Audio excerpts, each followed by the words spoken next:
Dah lama cari YouTube channel yang sesuai untuk kanak-kanak bermain sambil belajar? Jom subscribe Kids Party Games. Check it out.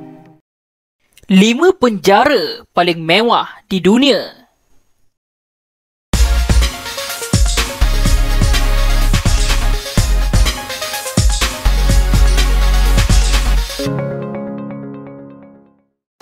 Nombor 5. Penjara Bastøy, Norway.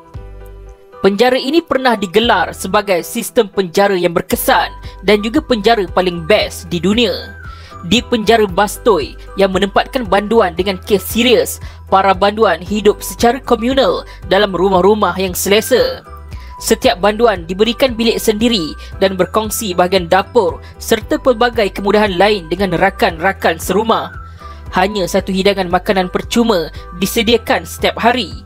Dengan allowance sara hidup sebanyak 770 kron atau RM375 sebulan, mereka perlu membeli sendiri bahan masakan di pasar raya berhampiran dan menyediakan hidangan mengikut selera masing-masing. Para banduan juga boleh menjana pendapatan tambahan sekitar 60 kron atau RM30 sehari dengan melakukan pelbagai jenis tugas di sekitar penjara seperti bercucuk tanam, menjaga kuda, membaiki basikal, membuat kerja pertukangan atau menjaga kemudahan dan kawasan persekitaran. Selain itu, pelbagai program pendidikan dan latihan berkualiti tinggi juga turut disediakan supaya para banduan dapat meningkatkan kemahiran.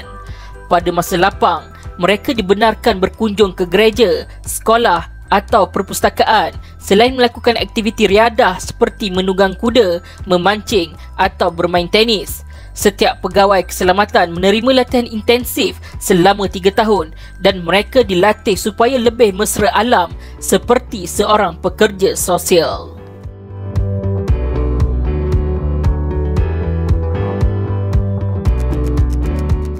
Nombor 4. Penjara Halden, Norway. Penjara berkeselamatan tinggi ini sering disamakan dengan hotel butik kerana rekaannya yang sangat mementingkan cita rasa seni bina Skandinavia yang minimalis. Setiap sel penjara mempunyai televisyen skrin pipihnya sendiri, sebuah bilik air lengkap dengan pintu dan pancuran, serta didatangkan dengan set tuala bersaiz besar yang putih dan gebu. Di dalam sel penjara masing-masing, para banduan mempunyai peti ais sendiri yang sering dipenuhi dengan minuman yogurt serta keju, almari dan meja tulis yang dibuat menggunakan kayu pine berwarna cerah, papan putih magnetik serta boleh menikmati pemandangan hutan lumut yang indah melalui tingkap luas yang tidak dipasang grill. Para banduan dibebaskan setiap hari pada jam 7.30 pagi dan dikunci semula pada jam 8.30 malam. Pada waktu siang pula, mereka digalakkan bekerja atau melibatkan diri dengan aktiviti berilmiah. Setiap banduan yang meninggalkan bilik sel akan menerima bayaran sebanyak 53 kron atau RM26. Walaupun makanan disediakan oleh pihak penjara, tahanan boleh membeli bahan-bahan masakan untuk menyediakan sendiri hidangan mereka. Kedai penjara menjual aneka pilihan bahan, termasuklah paste wasabi bagi mereka yang ingin membuat sushi. Di situ juga ada menjual garam masala, biji vanila, halwa dan juga potongan daging lembu premium yang berharga 350 kron atau RM170 sekilogram.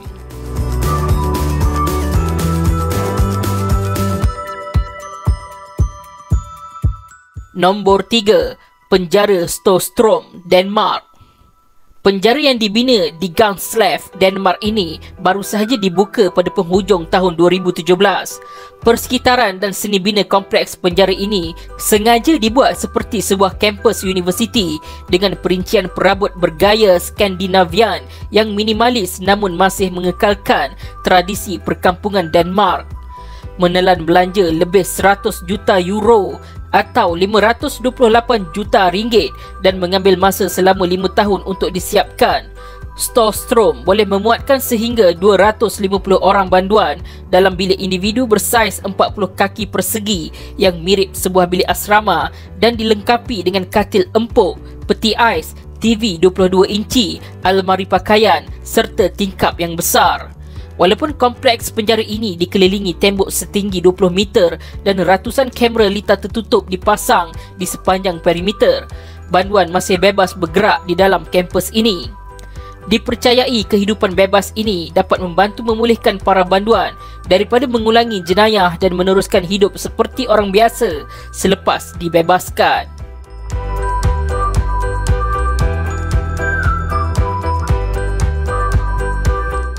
Nombor 2, Penjara East Jutland, Denmark.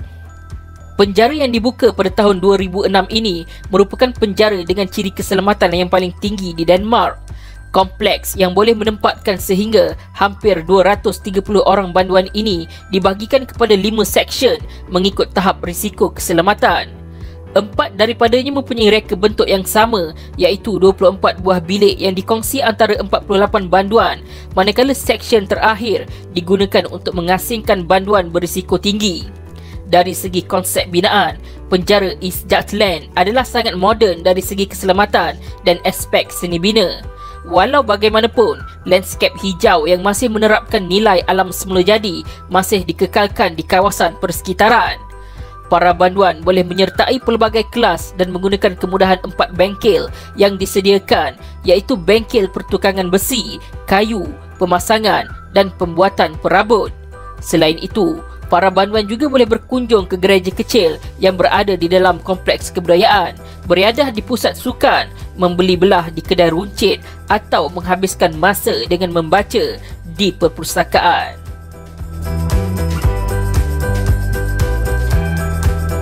Nombor 1, Penjara Sollentuna, Sweden.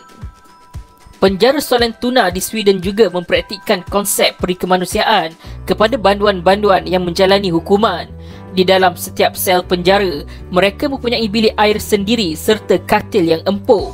Kemudahan gimnasium di sini juga dilaporkan setanding dengan gimnasium hotel, manakala ruang dapur boleh digunakan banduan untuk memasak menu kegemaran. Setelah penat memasak, mereka boleh berehat di ruang tamu sambil menonton televisyen. Walaupun banyak pihak berasa skeptik dengan pendekatan yang digunakan pihak berkuasa negara-negara ini, namun kadar jenayah yang sedikit dan kekurangan bilangan banduan disertai dengan kadar recidivism, iaitu aktiviti jenayah selepas pembebasan seseorang banduan dari penjara yang rendah, mungkin bermakna mereka sedang melakukan perkara yang betul. Adakah anda setuju?